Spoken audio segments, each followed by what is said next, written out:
Hi guys, and welcome back to the HTP podcast. Tonight we will continue our reading of the second chapter of A Casebook for Murder by Colin Wilson. This episode we will be introduced to some of the most notorious hangmen and executioners of Elizabethan England, including the infamous Laughing Hangman, Jack Hooper. We will also meet Jack Ketch, the man with the world's worst hand-eye coordination, amongst many others. After such unsavory hellos, why don't we take a stroll down to Beer Street and meet the impoverished citizenry of Gin Lane? We might also run into infamous Mary Jones, who eventually became a symbol of the injustices of justice in Elizabethan England. Let's get going. Beheading continued to be a fate reserved for those convicted of high treason. The most famous of English hangmen, Jack Ketch, who operated under Charles II, was a bungler as a headsman.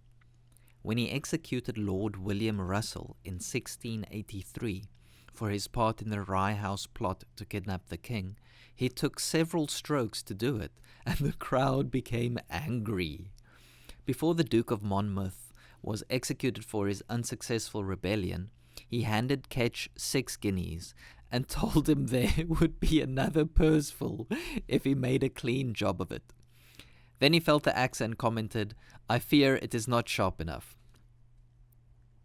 Perhaps his coolness unnerved Ketch, who botched the job completely.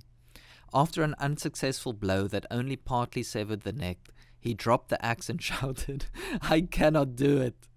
Stern persuasions were brought to bear, but he was now so weak with nervousness that the head was still unsevered after 4 more blows, and he had to finish it with a knife. The crowd was so angry that he had to be taken away under escort. Yeah, it's pretty hardcore back then. He was hardly more efficient as a hangman, but fortunately this hardly mattered, for his clients strangled to death if he left them long enough and pulled on their legs. This is the origin of the phrase to pull someone's leg, according to J.D. Potter's History of Hanging, the fatal gallows tree. Oh, yeah, okay, sure, yeah, you're just checking to see if they're still alive, pulling someone's leg. Yeah, that's pretty good. That could be true. I can't believe I just learned that. That's quite interesting. Okay, let's continue. It was not until the latter part of the 19th century, when William Marwood became public hangman, that prisoners were given a drop long enough to dislocate the neck and bring instantaneous death. When Hogarth produced his etching of the idle apprentice being hanged at Tyburn, the public executioner was Jack Hooper, the Laughing Hangman, as he was called, a good-natured soul of phenomenal ugliness, who did his best to make the last hours of his clients pleasant with jests and stories. Since prisoners of means usually rewarded the hangman, he probably found it a lucrative occupation. It is recorded that one of the few occasions when Laughing Jack's high spirits failed him was when he had to execute a particularly barbarous sentence on the forger Japhet Crook, alias Sir Peter Stranger, who had swindled a man out of 200 acres of land. The sentence was to stand on the pillory, have his ears cut off, his nostrils slit open and seared with a red-hot iron, and to be imprisoned for life. The pillory could be the worst part of such an ordeal, for if the prisoner was unpopular, the crowd would pelt him with bottles and stones, often killing him. Crook survived this part of his ordeal. The crowd liked him, but neither he nor the executioner enjoyed the next part. Hooper sliced off his ears from behind with a sharp knife and held each one up for the crowd to see. Then slit his nostrils open with scissors. Then he applied the red-hot iron to his nose. Crook leapt out of his chair, and the hangman decided to leave that part of the sentence uncompleted. Later in the day, Crook was well enough to drink himself insensible in a nearby tavern, no doubt on gin, after which he was taken off to jail. The Hogarth etching conveys a clear notion of the scene at a hanging. The sellers of apples and muffins, the mothers holding babies, the last confessions of the prisoner being sold to the crowd, and the prisoner himself, seated in an open cart, are the type used during the French Revolution, with latticework sides, reading his Bible, leaning against his own coffin, and wearing his shroud. In the background are the grassy hills of Maida Vale, all open country. Hogarth's two pictures, Beer Street and Gin Lane, leave no room for doubt that he attributed the rising crime rate to gin. In Beer Street, jolly-looking men and women drink cheerfully outside a tavern. A copy of the King's Speech on a table indicates that they have been engaged in a serious discussion of politics, and an artist, ragged but cheerful, paints the inn sign. The only sign of poverty is the dilapidation of the pawnbroker's shop. A postboy hands him a half pint through a hole in the door. Gin Lane is one of Hogarth's exercises in the gruesome. A drunken mother is allowing her baby to fall out of her arms into the area below. A madman has impaled another baby on its spit. A woman is being lifted into her coffin, and a hanged man is visible in a garret. The only prosperous person is the pawnbroker, with whom a carpenter is depositing his tools to buy gin. An interesting touch here is the gin palace, which seems to be an open barn full of gin bottles, in front of which a mother is pouring gin down her baby's throat.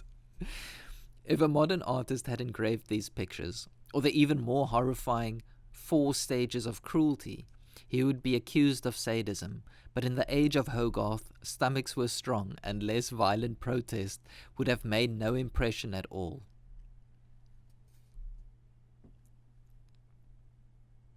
This was an age when people were used to violence. In 1731, an informer named John Waller was placed in the pillory at 7 Dials for some minor offence. He was the target of stones, bottles, and cabbage stalks. Then an hour later, a man dragged him down. He was standing upright with his head and his hands held in the pillory, and tore off his clothes, after which the mob trampled him to death. Jeez. A procuress named Mother Needham escaped alive, but died of her injuries 2 days later. It was Laughing Jack Hooper who hanged Sarah Malcolm, and who was saddened by it because he thought her probably innocent, that the actual killings had been done by males. Hogarth said that her face, quote, showed that she was capable of any wickedness, end quote, but it was not the hangman's job to be sensitive about his task. Hooper's successor, John Thrift, was so timid and good-natured that he suffered agonies in the execution of his task. He was visibly close to vomiting when he had to hang, then decapitate and disembowel 9 of the Jacobite rebels in the 1746s. Later the same year, he almost came to grief over the beheading of 2 more of the rebels, Lord Kilmarnock and Lord Balmerino. Thrift fainted on the scaffold and had to be revived with wine. Then, when Lord Kilmarnock arrived, he fell on his knees and burst into tears. Kilmarnock had to comfort him and pat him on the shoulder, but he did a better job of the beheading than Jack Ketch had with the Duke of Monmouth, severing the head with 1 clean blow.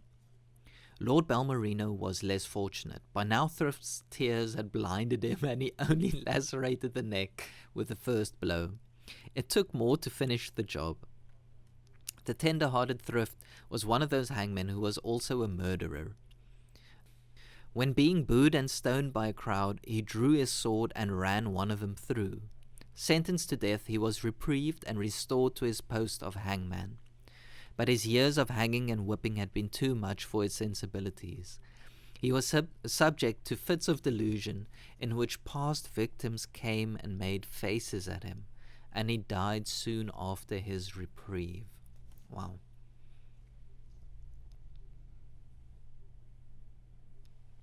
Another of Hogarth's contemporaries, John Price, has the dubious distinction of being the only hangman who was hanged and gibbeted. Gibbeted.